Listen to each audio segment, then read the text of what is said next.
Chapter 5. A Table and a Tower. Genesis 10 to 11. The Bible is a big book that tells the biggest story. But that doesn't mean everything in the Bible is a story. There are also songs, poems, sermons, laws, letters, and lists. Most people skip the lists. They seem kind of boring, and they usually have names that even adults can't pronounce. But the lists are really important.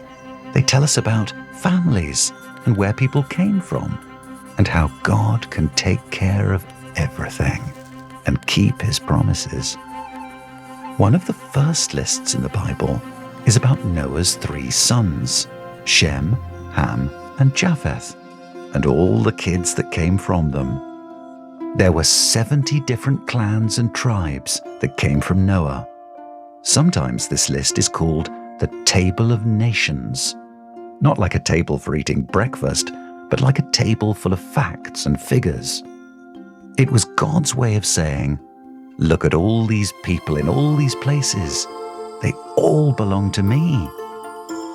Don't ever forget that the biggest story is about a big God who wants everyone everywhere to know him, no matter how big or small.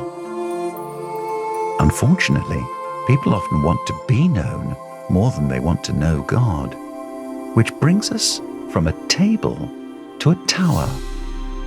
The nations on the earth came up with what seemed like a great idea. We'll build a tower all the way up to heaven, they said to themselves. Then everyone will see how amazing we are. Don't misunderstand. God doesn't have a problem with big buildings, but he does have a problem with people who think they're bigger than him.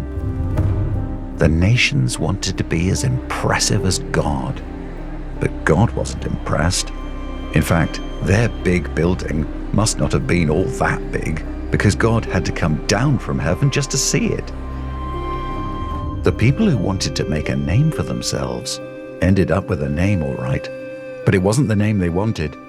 God called the place Babel, because from there he scattered the people and scrambled their language. The nations had to give up their plans for a tower reaching into heaven. And yet, the God of heaven hadn't given up on his plan for reaching the nations.